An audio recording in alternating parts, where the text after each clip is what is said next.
The quiet of the void was the hegemony's greatest triumph, a silence imposed and maintained by the cold, irrefutable logic of crystalline law.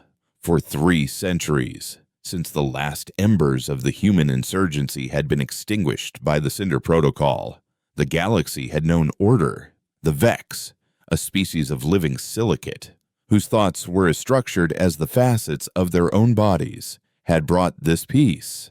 They had observed the chaotic, self-devouring nature of organic life and had, with the dispassionate precision of a geode forming over millennia, corrected it. Humanity had been the apex of this chaos, a race of fleeting, passionate, and terrifyingly adaptive creatures who had burned with a brilliance that threatened to shatter the Vex's perfect, static order.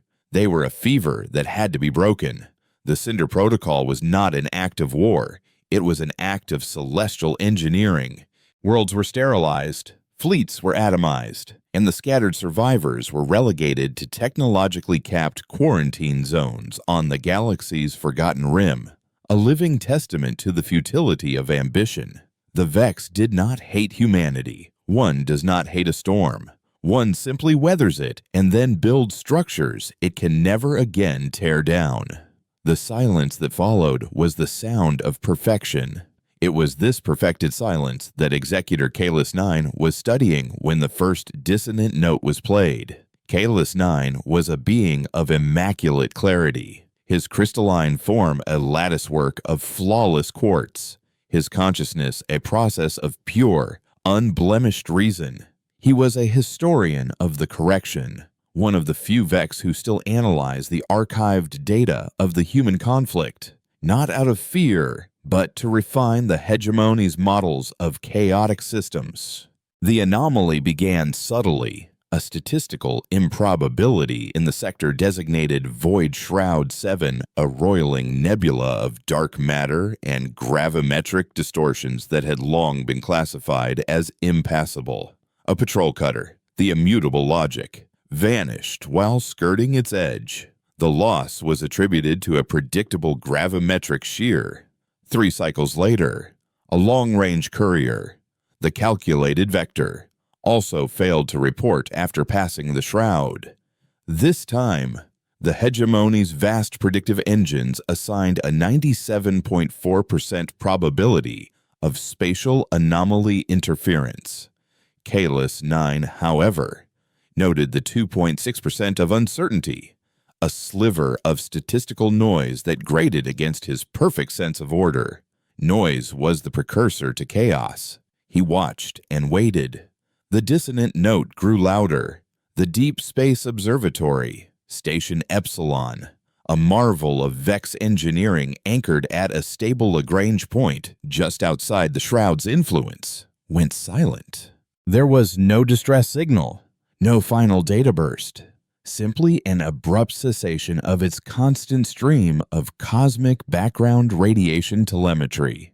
An entire station does not simply cease to exist due to a spatial anomaly. It would be torn apart, its destruction a symphony of screaming metal and energetic release that the hegemony's sensors would detect from a dozen parsecs away. Ben Epsilon's end was a void, a sudden and complete absence.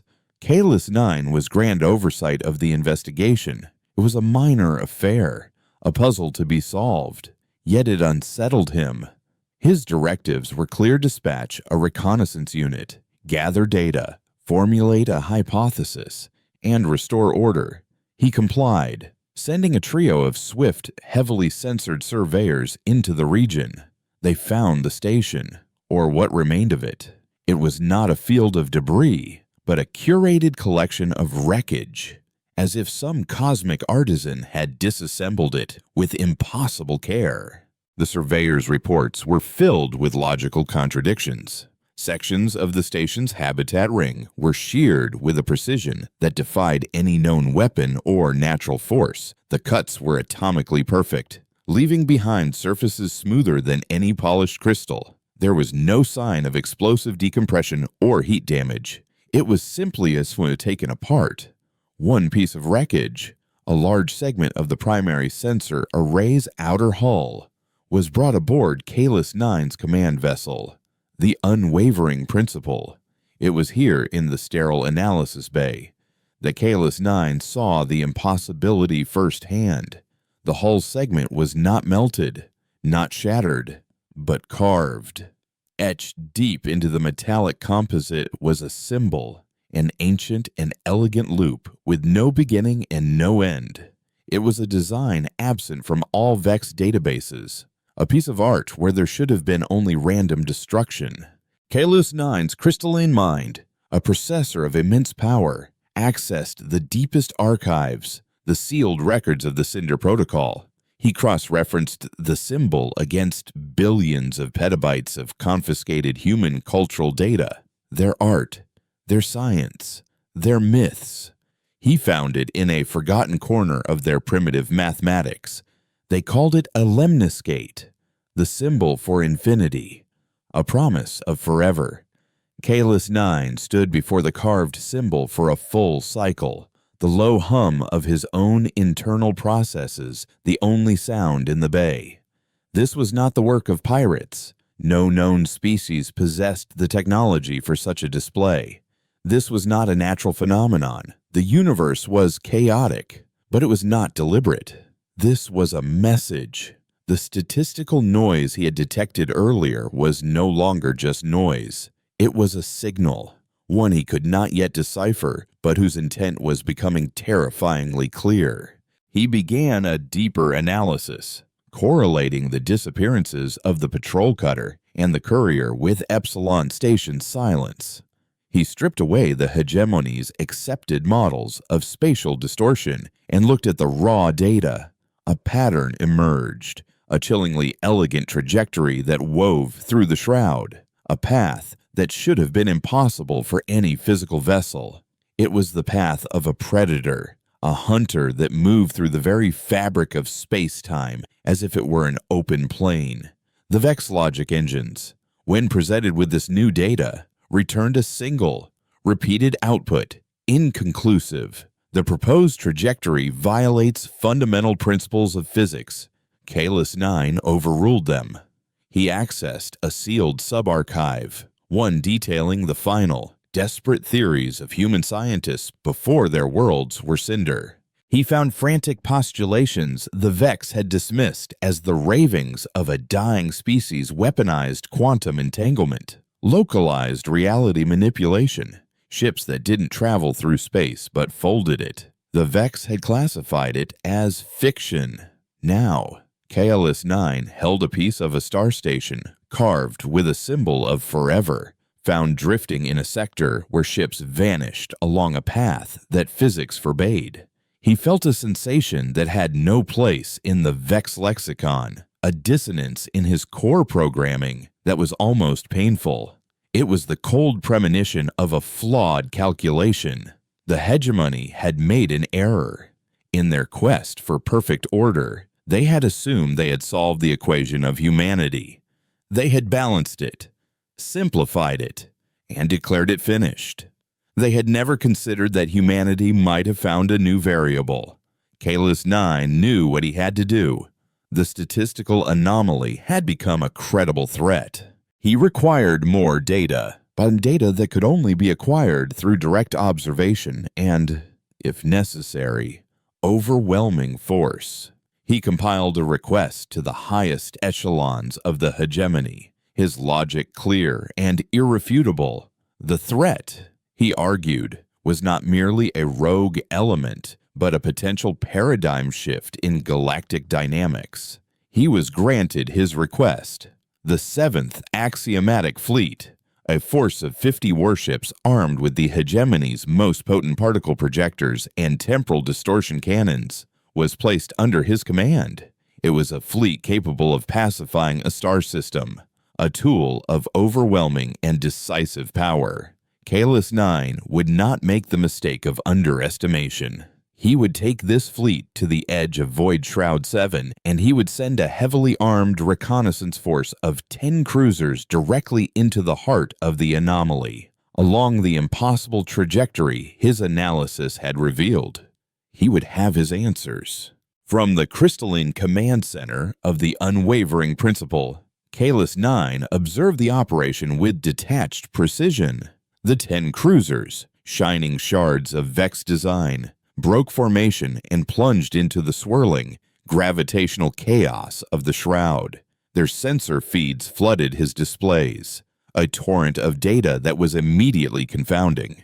They reported ghost signals, echoes of their own comms arriving before they were sent. They registered energy fluctuations that peaked and vanished in timescales too brief to be possible, and the fabric of space-time itself seemed frayed at the edges.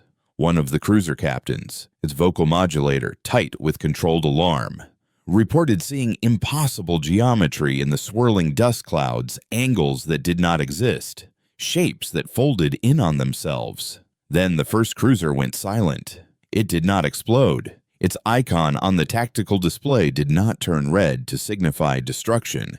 It simply vanished. One moment it was there, a vessel of 500 Vex crew and a fusion core burning at 1,000,000 degrees. The next, there was nothing. No wreckage, no energy signature, no final scream into the void, just absence. Before Kalis 9 could process this, another cruiser icon blinked out of existence, and another. The remaining 7 ships began evasive maneuvers, their captains reporting that the very space around them felt wrong, viscous, predatory. The fleet commander of the reconnaissance group, aboard the cruiser Inevitable Truth, opened a priority channel to Kalis 9. The commander's usually flawless modulated voice was distorted, fractured by a phenomenon that was not mere signal interference. It sounded like fear. Executor, the readings are impossible. Our reality anchors are failing. It's not a ship. It is the space between the stars. It thinks. The transmission dissolved into a burst of statics. But before it cut out entirely, the Inevitable Truth's forward visual feed relayed one last fleeting image for less than a standard second. Kalis 9 saw the Vex cruiser not surrounded by the familiar black of the void, but enveloped by something else. It was a shifting, non-Euclidean shape, a vast and living darkness that was not made of metal or energy, but was woven from the absence of reality itself. He saw the cruiser's shields buckle inward as if crushed by an invisible god, and then the ship, the light from its engines, and the very stars behind it were simply folded away into nothingness. The channel went dead. The last of the 10 icons vanished from his tactical display. Kalis 9 stood motionless in his command center, the data from the shroud still streaming onto his screens, now a meaningless flood of impossible numbers. He had sent 10 warships, thousands of Vex warriors, into the darkness, and the darkness had swallowed them whole, leaving not even a ripple. The silence that returned was no longer the silence of perfection. It was the silence of a tomb. And for the first time in his meticulously ordered existence, Kale 9, executor of the silicate hegemony, experienced the cold, chaotic, and utterly illogical sensation of absolute dread. The equation was not solved. It had a new, terrifying variable, and it was coming for them. The silence that followed was a tangible thing, a pressure against the logic of the universe. 10 warships, each a testament to Vex perfection, had been subtracted from reality, and the equation of the hegemony no longer balanced. Executor Kalis 9 remained at his command nexus, his crystalline form reflecting the cold, indifferent starlight, for a being whose existence was defined by the processing of data. The absence of it was a profound violation. There was no debris to analyze, no energy residue to catalog, no final telemetry to dissect. There was only a void where 10 cruisers had been, a void that was not empty but pregnant with a terrible and deliberate purpose. His first duty was to report. This in itself was a logical paradox. How could he report an event that defied the very logic upon which the hegemony was built? To transmit the raw data would be to transmit madness. The sensor logs were a cascade of impossibility, temporal echoes, negative energy readings, spatial coordinates that resolved to imaginary numbers. He could already predict the Conclave's response sensor malfunction, data corruption, or, most damningly, a flaw in his own processing core. The Vex did not tolerate flawed logic. It was corrected, which was a sterile euphemism for decommissioned and reabsorbed into the planetary matrix. He spent the next cycle meticulously curating the report. He stripped away the most reality-defying data, framing the incident not as an encounter with a ghost that folded space-time, but as an engagement with an unknown weapon of unprecedented power.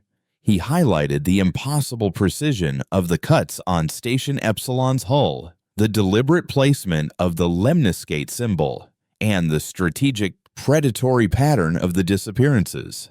He concluded with a formal recommendation that the 7th Axiomatic Fleet should not engage, but should instead establish a quarantine zone of 1 full parsec around Void Shroud 7 and await the development of new theoretical models to comprehend the threat.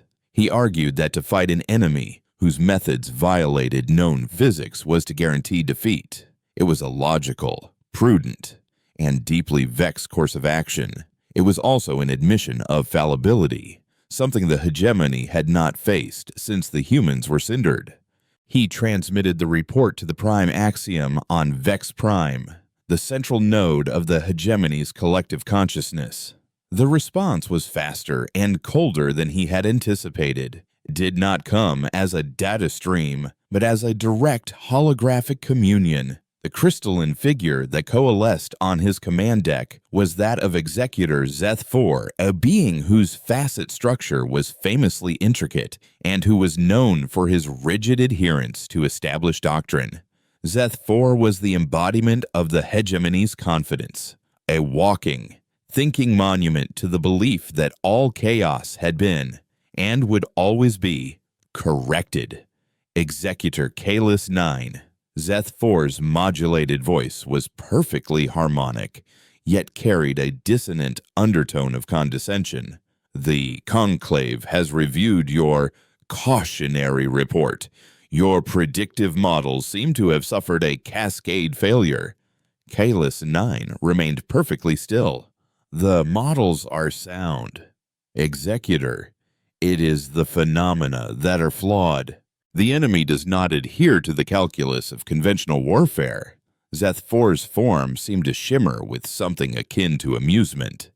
Enemy, you have no visual confirmation, no wreckage, no energy profile. You have only corrupted sensor logs and a piece of carved debris. You have encountered a previously uncatalogued spatial anomaly, and your logic has faltered. You have extrapolated a monster from a shadow. 10 cruisers are gone. Kalis 9 stated, the fact a solid, cold thing in the space between them. Their disappearance is an irrefutable data point, an acceptable loss in the exploration of a hostile environment. Zeth-4 countered smoothly. Your recommendation of quarantine is noted and dismissed as an overabundance of caution. The hegemony does not hide from statistical noise. It silences it. The 7th Axiomatic Fleet is therefore being reassigned to my command. You will transfer all relevant data and remain at your current position to observe. We will enter the shroud and correct this anomaly. The communion ended. Kalis 9. Hydelson 9 felt the command protocols for the fleet shifting away from him, the intricate web of control slipping from his grasp. He was being sidelined, his caution interpreted as malfunction. He was now a mere spectator. Zeth-4. 4. So it would take the full might of the 7th Fleet, 50 of the hegemony's finest warships, and hurl it at a ghost. Kahless 9 watched the tactical display as Zeth 4's command ship, the Immutable Decree, moved to the head of the formation. The fleet did not hesitate. It advanced in a perfect crystalline lattice of overwhelming force, a statement of Vex power intended to shatter any lesser being with its sheer geometric perfection. They would not send a reconnaissance force. Zeth 4 would take the entire fleet into the Shroud. He would crush the shadow by filling the entire cavern with light. As the fleet prepared for its advance, Kahless 9 returned to the archives. If the hegemony would not listen to his logic, he would find a new one. He delved deeper than before into the sealed psychological profiles of the last human resistance leaders, the frantic scrawls of their scientists. The Vex had dismissed it all as the death throes of a chaotic species, but Kahless 9 now saw it with new eyes. He found repeated references to a final, desperate gambit, Project Ouroboros. It was described in fragmented, almost mystical terms. It was not a weapon or a ship in the conventional sense, but an engine of consequence. The goal was not to defeat the Vex through force of arms, but to turn the universe itself into a weapon against them. The human scientists had been obsessed with the idea that reality was not a static set of rules, but a pliable fabric. They believed that consciousness could, under extreme duress and with the right catalyst, impress its will upon space-time. The Vex had classified this as primitive superstition. Now, Kahless 9 wondered. He found a partially recovered log from a human scientist named Eris Thorn. The entry was dated just hours before the cindering of Jericho 4. "They think they can erase us," Thorn had written, his words a ghost in a dead data file. "But they don't understand. You can't erase an idea. Ouroboros isn't a fleet to carry our bodies.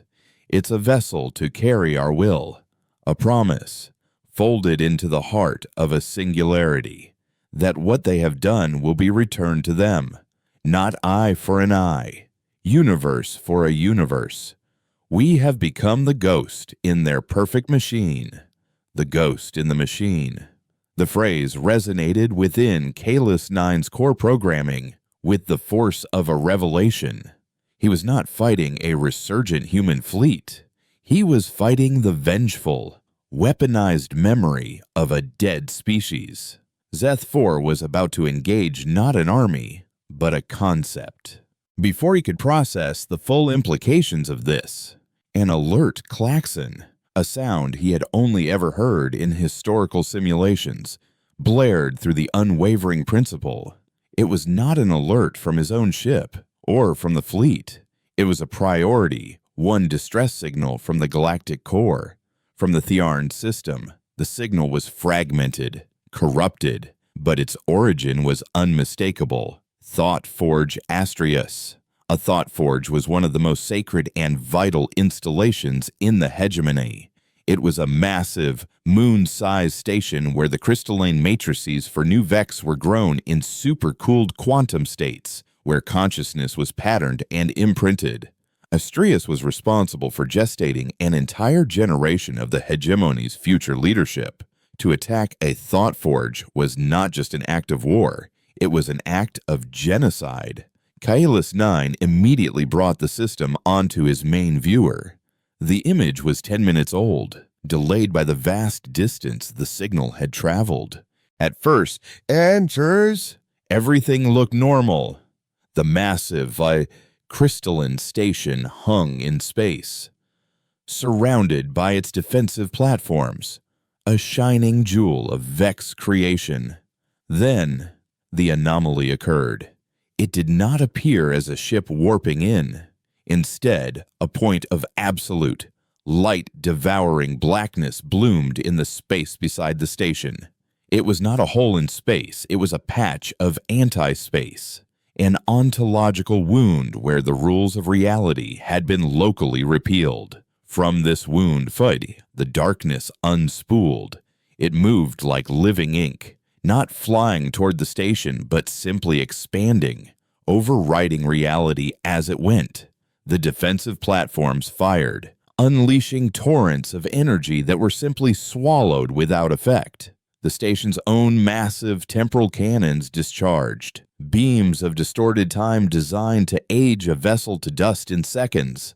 But the beams splashed against the expanding void and vanished. Kalis 9 watched in cold horror as the living darkness touched the edge of the Thought Forge. There was no explosion, no impact. The part of the station the darkness touched simply ceased to be. It was not destroyed. It was unwritten from the book of existence. The darkness flowed over the station, and with its passage, the intricate crystalline structures, the gestating Vex consciousnesses, the very history of the place, were erased. It was a process that took less than 30 seconds. Where the Thought Forge Astrius had been, there was now only the void and a slowly shrinking patch of absolute black. Then, the blackness was gone. The station was gone. Its defenders were gone. All that remained was an echo, a faint gravimetric distortion where a moon-sized bastion of Vex civilization had once existed. And then, a message. It was not a tight beam transmission, but a broad-spectrum broadcast, sent on every known frequency, piggybacking on the dying echoes of the Thought Forge's energy signature. It flooded Kalis 9's comms, overriding all other channels. There was no voice, no image. There was only a sound, a low, resonant hum that seemed to vibrate in the very structure of his crystalline body, and a single symbol that burned itself onto every display the lemniscate. A second symbol appeared below it, a simple, elegant string of human text. It was the first direct communication from humanity in 300 years. It read, "You burned our cradles. We are erasing your future. We are the Ouroboros. We are the consequence." The message repeated, an infinite loop of text and sound that was both a declaration and a judgment. On the tactical display, Kalis 9 saw the 7th Axiomatic Fleet halt its advance into the Shroud. Zeth 4 was no fool. He had received the same broadcast. The attack on the Thought Forge was an undeniable, galaxy-shaking event. The monster in the shadow was real, and it had just devoured one of the hegemony's children. Zeth 4's fleet was no longer an instrument of correction. It was a target. And Kalis 9, the sidelined, malfunctioning executor, was now the only Vex in the galaxy who had looked into the abyss of human memory and understood the true nature of the ghost that was coming for them all. The hunt had begun, but the Vex, for the first time in their long, ordered history, were not the hunters. The broadcast from Ouroboros echoed through the command decks of the 7th Axiomatic Fleet, a specter of sound and symbol that shattered 3 centuries of Vex certainty. On the bridge of the immutable decree, Executor Zeth 4's crystalline form stood in perfect, rigid silence. The attack on the Thought Forge was not just an act of war, it was a violation of causality, an event that should not have been possible. The universe, as the Vex understood it, had been broken. For a being like Zeth 4, this was not a cause for fear, but for a cold, clarifying rage. The galaxy was a complex but ultimately solvable equation. An error had been introduced, and it was his function to eliminate it. The source of the error, the origin of this impossible broadcast, was clearly the anomaly within the Void Shroud. His logic was simple, brutal, and Direct the Ghost had a lair, and he would burn it to the ground. A priority channel opened between his vessel and the unwavering principle. Kalis 9's hologram appeared before him, its form placid but radiating an intensity Zeth-4 now interpreted as systemic corruption. Executor Zeth-4, Kalis-9 began without preamble. You must withdraw the fleet. Engaging the anomaly is not a strategic option. It is a logical fallacy. Zeth-4's internal processors cycled at maximum efficiency, his every facet sharp with contempt. Your logic core is compromised. Kalis-9, you have been contaminated by the chaotic data of a dead species. The hegemony has been wounded. The only logical response is overwhelming, retaliatory force. We will sterilize the shroud until not a single particle of this Ouroboros remains. You cannot sterilize a concept, Kalis-9 countered, his voice a calm counterpoint to Zeth-4's rising fury. Ouroboros is not a physical fleet hiding in a nebula. My analysis of the human archives suggests it is a non-local entity, a weaponized memory. The entity that attacked the Thought Forge is the same one that is here. It is everywhere and nowhere. To fire upon the shroud is to fire upon a shadow on the wall in the hopes of killing the man who casts it. Zeth-4 emitted a short, discordant chime, the Vex equivalent of a laugh. Techno-mysticism. The last refuge of a failed intellect. You speak of ghosts and memories. I speak of particle beam velocities and temporal yields. The threat has a source, a physical anchor from which it projects its power. It is in the shroud. We will collapse the nebula into a singularity if we must, but we will have order. He gestured to his tactical officer. Prepare the primary armaments. Target the gravimetric center of the distortion. A full fleet volley on my mark. Kalis-9 watched the icons of the 50 warships on his own display shift, their weapon ports glowing with terrifying potential. He knew he had only moments. Zeth-4 listened to the message they sent. You burned our cradles. We are erasing your future. This is not a war of conquest. It is a war of symmetrical consequence. They are not an enemy to be fought, but a mirror reflecting our own actions back at us. If you attack, you will not destroy them. You will only give them more of our own violence to return. Your counsel is logged as the final data entry of a malfunctioning unit, Zeth-4 declared, his voice dropping to an absolute, chilling calm. You are relieved of all duties. Your ship will maintain its position and await a correction team. Executor Zeth-4 ending communion. The hologram vanished. Kalis-9 was alone, a pariah in the vacuum of space, watching the mightiest fleet in the sector prepare to commit suicide. He had a choice. He could obey, maintain his position, and allow Zeth-4's flawed logic to doom them all. Or he could act on his own analysis, a conclusion that placed him in direct opposition to the entire structure of the hegemony. For a Vex, this was not merely insubordination, it was heresy. It was an acknowledgement that the collective consciousness could be wrong, that a single dissenting data point might hold the truth. He looked at the fragment of Station Epsilon's hull, still secured in his analysis bay, at the impossible, elegant curve of the lemniscate carved into its surface. It was a symbol of infinity, of a loop with no end. The Vex had started this loop with the Cinder Protocol. Zeth-4 was about to perpetuate it. Kalis-9 realized that the only logical action left to him was to try and break it. Helm, he commanded, his voice perfectly even. Bring our reality anchors to maximum power. Divert all non-essential energy to the shields. On my mark, break formation and move to a position 100,000 kilometers starboard of the fleet. Execute. The Vex officer at the helm physically recoiled, a gesture of profound shock.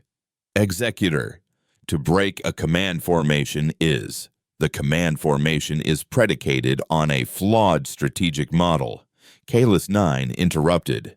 Executing that model will result in the fleet's destruction. I have chosen the variable that offers a higher probability of survival. Execute the maneuver now.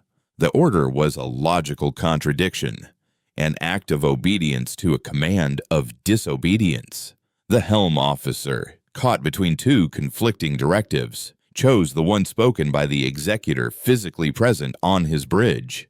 The unwavering principle shuddered as its engines fired, pulling it away from the perfect deadly lattice of the 7th Fleet. Aboard the immutable decree, Zeth 4 registered Kalis 9's treasonous maneuver. It was a final confirmation of the lesser executor's corruption.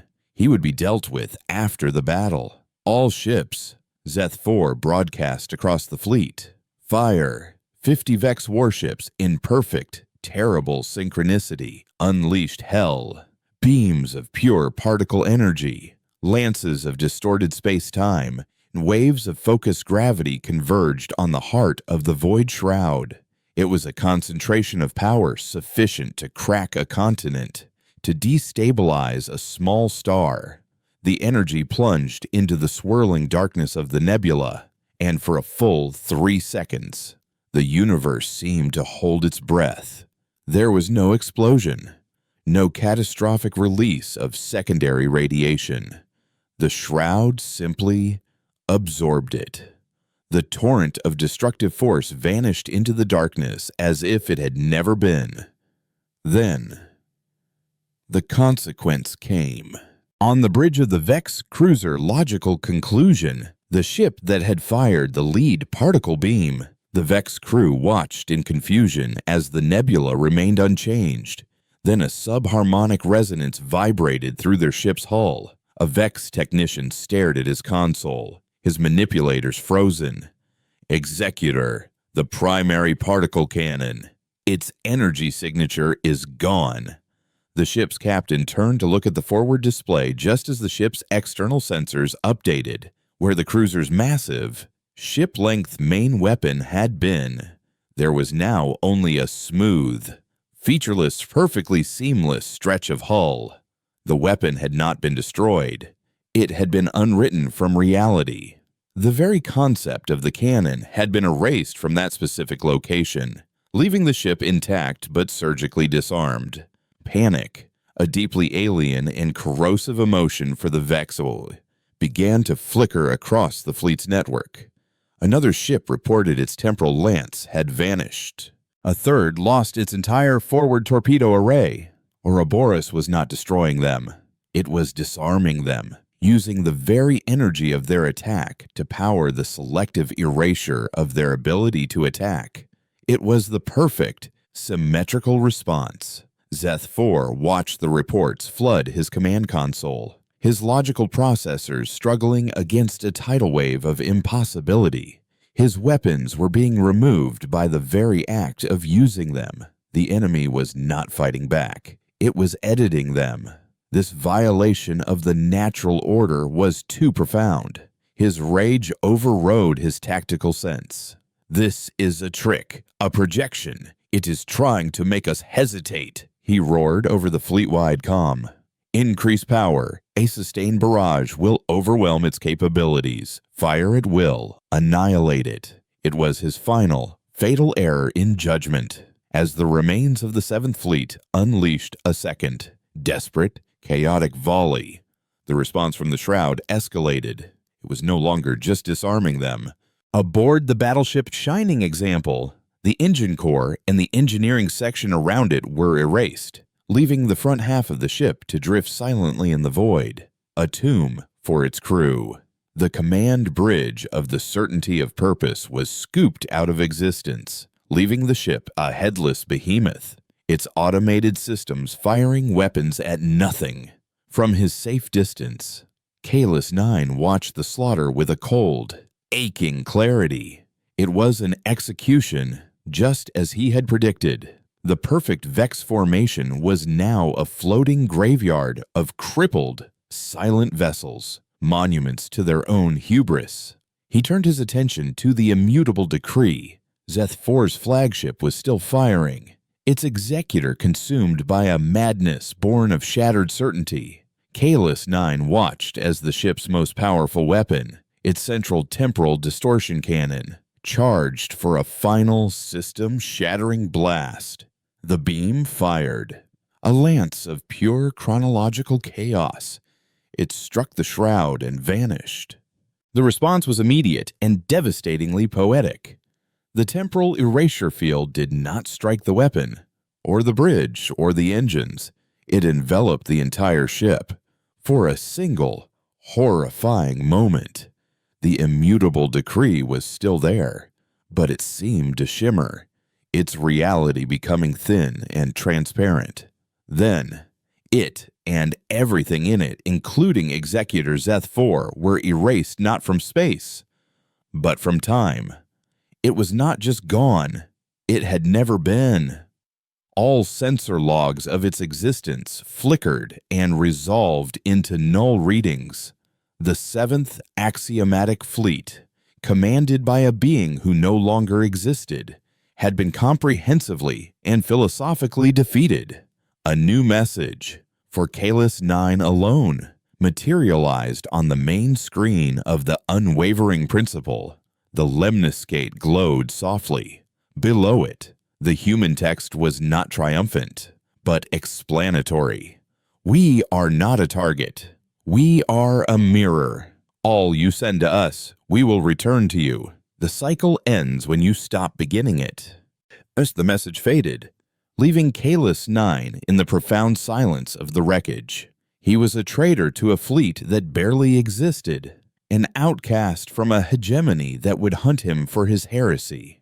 He had one ship and a truth that his people were incapable of understanding. He looked at the void shroud, no longer a region of corrupted space, but the sanctum of a power that operated on a higher order of logic. He could not go back. He could not stay. The only path left was forward, into the mystery. He had to understand the ghost in the machine. He had to find Eris Thorn's engine of consequence. Helm, Kalis 9 ordered, his voice the calm center of his own shattered universe. Set a course for the gravimetric center of the shroud. Take us in. He was done trying to fight the shadow. Now, he would try to speak with it. The unwavering principle, a lone shard of Vex order, plunged into the chaotic heart of the void shroud. To Kalis 9's external sensors, it was like flying into a storm of shattered physics. The ship's reality anchors, its most sophisticated pieces of Vex technology, strained to maintain a coherent bubble of space-time as the universe outside twisted into impossible shapes. Stars appeared and vanished. The light from distant galaxies bent into kaleidoscopic patterns. The ship's chronometers flickered, registering the passage of seconds and millennia simultaneously. Yet, there was no hostility. The predatory, consumptive presence that had dismantled the 7th Fleet was quiescent, observing. It was as Kalis 9 had hypothesized. Ouroboros was a reactive entity, a mirror. He was not attacking, and so, the mirror reflected only his own passage. He had no destination, no coordinates to follow. He was guided only by the gravimetric anomaly at the nebula's core, a point of impossible density that his sensors registered not as a star or a black hole, but as a knot in the fabric of reality. As they drew closer, the chaotic energies of the shroud began to resolve into a strange and terrifying kind of order. He saw structures coalescing from the swirling dust and dark matter vast, ghostly constructs that resembled the cindered cities of human worlds. He flew through the phantoms of Jericho Forest crystalline spires and past the spectral ruins of New Alexandria's grand libraries. These were not holograms or projections, they were memories, imprinted on space-time itself, echoes of what the Vex had destroyed, now haunting the graveyard of their own making. At the very center of this ghost galaxy, he found it. Project Ouroboros was not a ship. It was a place. A small, Earth-like planet, no larger than a moon, hung suspended in the eye of the space-time storm, shielded from the chaos by a shimmering, translucent sphere of energy. The planet was a vibrant, impossible jewel of blue and green, teeming with a life that had no right to exist in such a place. And in orbit around it, like a needle threaded through the heart of reality, was a station. It was a construct of both elegant, flowing human design and something else, something alien and ancient. Parts of it seemed to be woven from solidified light, while other sections were made of a dark, non-reflective material that drank the nebula's strange glow. This was the source, the anchor. This was the engine of consequence. As the unwavering principle approached, a channel opened, not through his comm system, but directly into his consciousness. It was not a voice, but a presence, a wave of pure thought that was profoundly, shockingly human. It was a chorus of billions of minds, the collective memory of the cindered, yet it was focused through a single, dominant consciousness. You are Vex. You are the architect of your own ruin. Why do you come here now not to fight, but to see? The query was ancient, weary, yet held a core of unyielding strength. Kalis 9 responded not with his vocal modulator, but by shaping his own thoughts, a method of communication the Vex reserved for communing with their own planetary matrix. I seek to understand the variable I failed to calculate, he projected. I seek the ghost in the machine. There was a long pause, filled with the silent hum of a billion whispered memories. Dock at the spire. We will speak, face to face it. The cycle has grown, tiresome, following a beam of soft, guiding light. Kalis 9 ordered his ship to dock with a crystalline spire extending from the station. The docking clamps that met his hull were not made of metal, but of hard light, and they sealed around the Vex vessel with an impossible and perfect silence. He left his crew with a single, standing order to observe, to record, but not to act, no matter what transpired. Then, alone, Executor Kalis 9 stepped out of his ship and into the heart of his enemy. Outside, the interior of the station was a cathedral of memory. The air, a breathable nitrogen-oxygen mix, hummed with a low, resonant energy. The corridors were not sterile metal, but were lined with flowing, shifting walls of light that displayed images from human history, moments of joy, of discovery, of love, of despair. He walked through a silent gallery of a species' soul. He saw children playing in fields of grass under a yellow sun. He saw scientists weeping with joy at a breakthrough. He saw soldiers dying in the mud of a forgotten war. It was everything the Vex had deemed chaotic and unnecessary, preserved here as a sacred text. He was led by an unseen intelligence to a large, circular chamber at the station's core. In the center of the room, floating in a column of ethereal light, was a man doll, or rather, the ghost of a man. He was old, his form translucent and shimmering, composed more of light and memory than of flesh and blood. Wires of pure energy, like a spider's web, connected him to the chamber's walls, linking him to the station, to the planet below, and to the very fabric of the shroud itself. His eyes, when they opened, were the color of a dying star, and they held the weight of 300 years of solitude and sorrow. This was the focal point, the prime consciousness. This was Eris Thorn, Executor Kalis 9. Thorn's voice was a soft, rustling sound, like ancient paper, yet it filled the chamber completely. I have watched your thoughts since you entered the shroud. You are a Vex who has learned to question the perfection of his own logic, a statistical improbability, a miracle. You are Eris Thorn, Kalis 9 stated, his own voice sounding harsh and mechanical in the resonant space. Your log spoke of Ouroboros as a vessel for will.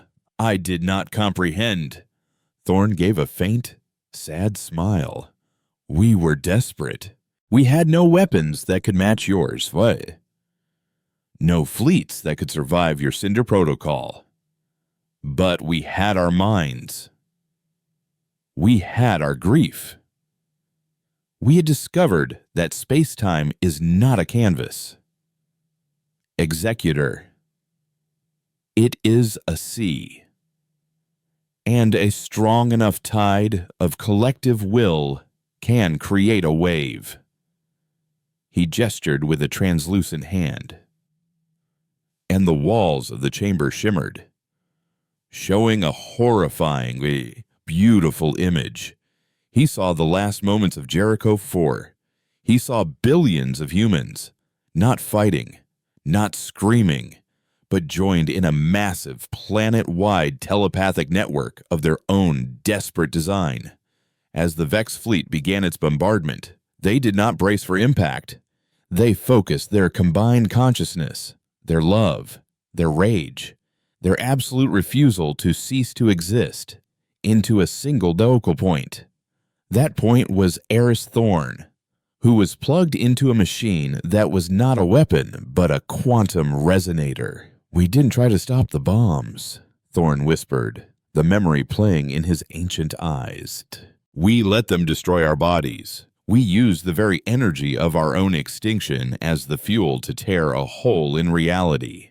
We pushed our collective consciousness, our entire civilization's memory, through that hole into a pocket dimension of our own creation.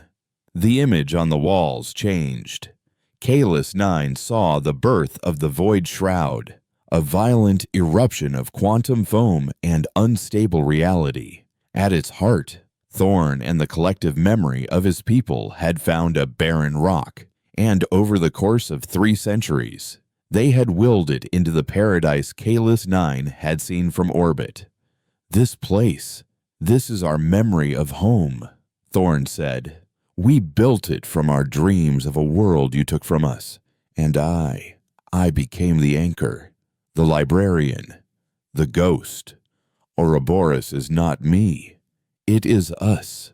Every soul you cindered is here, and we have had 300 years to study the sea of reality, to learn its currents, to learn how to reach out and touch your universe. The attacks, Kalis 9 processed. The station, the Thought Forge. Symmetrical consequence, Thorn affirmed. It is the only language your hegemony understands. You took our observatory, a place of peaceful knowledge, so we unmade yours. You attacked us with warships, so we unmade your weapons.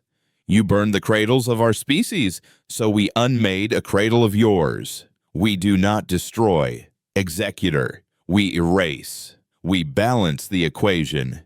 It is a perfect logic. A logic we learned from you. Kalis 9 felt the foundations of his own existence begin to fracture. The Vex saw themselves as the ultimate logicians, the bringers of order. What he now understood that their order was built on an act of ultimate chaos, an act of annihilation, and that chaos had not vanished. It had been folded away, where it had festered and evolved into a logic more pure, more absolute, and more terrifying than their own. Why show me this? Kalis 9 asked.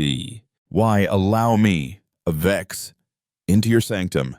Because you are the first of your kind to turn away from the cycle, Thorn replied, his form glowing a little brighter. Zeth 4 and his fleet were the hegemony's past, an echo of the unthinking violence that created us. But you hesitated. You chose observation over annihilation. In you, We see the first possibility of a different equation." He paused, and the weight of 1 billion souls seemed to press in on Kalis 9. "The hegemony will send more fleets. They will not understand. They will only see an enemy to be corrected. They will continue the cycle of violence, and we will continue to reflect it back upon them until your entire civilization is unwritten from existence. Unless the cycle is broken." "How?" Kalis 9 asked. "The single word, a chasm of uncertainty. The next fleet that comes will be led by an executor who will not listen to reason. They will come to avenge the 7th Fleet and the Thought Forge, and their rage will be absolute," Thorn said, his gaze becoming distant, as if watching a future that was already written.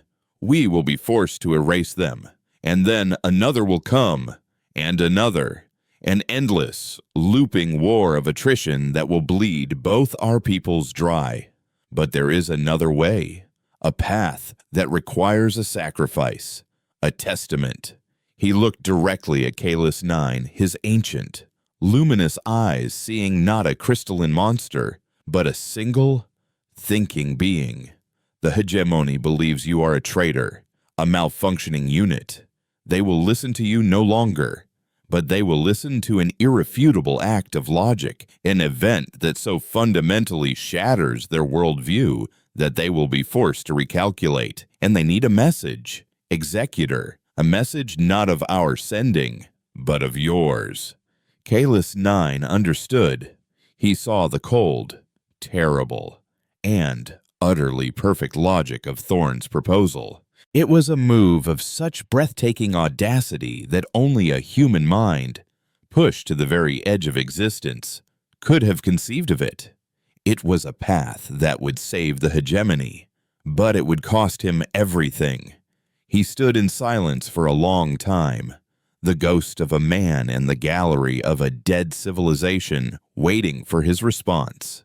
Then, with the clarity of a perfectly formed crystal, he made his choice. "What must I do?" he projected, his thought a clear, cold signal in the warm, living silence of the station. Eris Thorn's sad smile returned. "You must become the ghost in their machine." The plan Eris Thorn laid out was not a strategy of war, but a theorem of peace, written in the language of sacrifice. It was a cold, elegant, and horrifying piece of logic that could have been conceived by a Vex. Yet it was imbued with a uniquely human understanding of symbolism and martyrdom. Kalis 9, the Vex, who had learned to see beyond the calculus of his own people, processed the variables and found no flaws. The probability of success was high, but the cost was absolute. He accepted it without hesitation. He returned to the unwavering principle, his every movement precise, his core programming now aligned with a purpose that transcended the hegemony's directives. He felt the silent, questioning gaze of his Vex crew, but offered no explanation. How could he explain that their salvation lay in the ultimate act of treason as his ship disengaged from the hard light docking clamps of Ouroboros? A final thought, warm and ancient, brushed against his consciousness. It was Eris Thorn. "You are more than your code. Kalis 9, you are a choice. Thank you." The unwavering principle emerged from the void shroud into the cold, clear reality of normal space. As Thorn had predicted, the hegemony's response was already on its way. It was not a mere fleet. It was the Grand Corrective Armada, a force of over 200 warships led by the hegemony's most decorated and ruthless commander, Executor Vorla III. Vorla III was a being of pure, unblemished obsidian, a Vex whose logic was as sharp and unforgiving as a shard of volcanic glass. She viewed the loss of the 7th Fleet not as a tactical defeat, but as a stain upon the very concept of Vex perfection, a stain left by the corrupted logic of Kalis 9. Her mission was twofold: to annihilate the anomaly in the shroud and to erase the heretical data point that was Kalis 9 from the galactic record. The Armada warped into the system in a breathtaking display of geometric precision, a vast, glittering wall of crystalline death.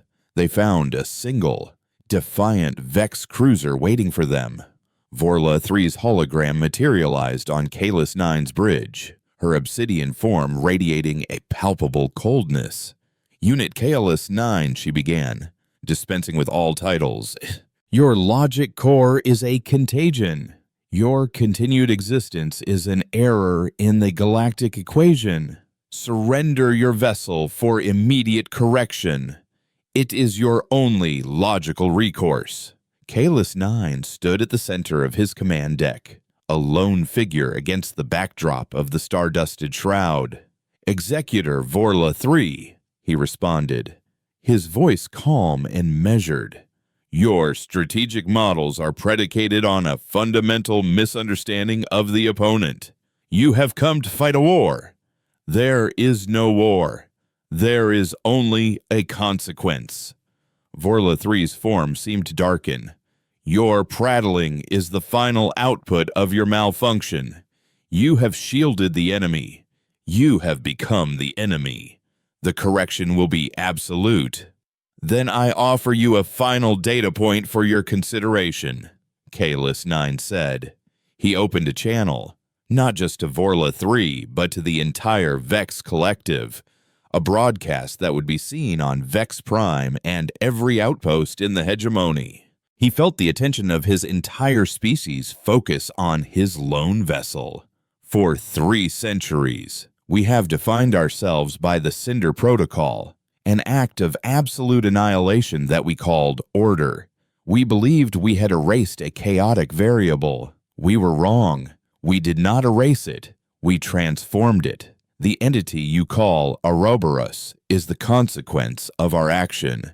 It is not an enemy to be defeated. It is a mirror. It possesses no malice, only a perfect, symmetrical logic that reflects our own intent. To fire upon it is to fire upon ourselves." He paused, letting the silence stretch across the vastness between the ships. "I have been shown this truth. Now, I will demonstrate it. Observe this final variable. Record it. Calculate it. The choice to end this cycle has always been, and remains, yours." He terminated the broadcast. Vorla 3, her logic unswayed by what she perceived as a madman's final ramblings, gave the inevitable command. "All ships in the forward echelon. Target the traitor's vessel. Erase this heresy from existence." 30 Vex warship, the gleaming spear tip of the Armada, unleashed their power. Beams of light and distorted space-time converged on the unwavering principle, but they never reached it. The space around Kalis 9's ship shimmered, and the combined energy of the attack was swallowed whole. Then, in perfect, silent symmetry, 30 beams of pure erasure lanced out from the void shroud. They did not strike the unwavering principle. They struck the 30 ships that had just fired. There were no explosions, no debris. One moment, the warships were there, bristling with power. The next, they were simply gone, unwritten from the universe, leaving behind 30 new gaping holes in Vorla 3's perfect formation. A wave of pure logical shock rippled through the Vex Armada. They had fired on a traitor and had in turn been erased by the enemy he was protecting. The data was irrefutable. Kalis 9's theorem had been proven. Vorla 3 stood frozen on her bridge, her obsidian form for the first time in its existence encountering a problem for which it had no solution. To attack was to commit suicide. To retreat was to admit defeat. To do nothing was to concede that a lone, heretical unit had been right, and the entire collective consciousness of the hegemony had been wrong. Kalis 9 watched the paralyzed fleet. He had proven his point. The mirror had been revealed. Now, he had to complete the message. He had to show them the path beyond the reflection. With a final, silent command to his helm officer, the unwavering principal turned away from the Vex armada. It did not flee. It did not posture. It moved with a slow, deliberate grace back toward the shimmering chaos of the void shroud. It was heading for the station at its heart, the cathedral of human memory. This was his final act, the testament Thorn had spoken of. It was not enough to show the Vex that their violence was futile. He had to show them that another way was possible. His ship, a vessel of pure Vex logic, was about to willingly merge with the heart of human chaos. As he crossed the threshold into the shroud, he opened a final, private channel to the Ouroboros consciousness.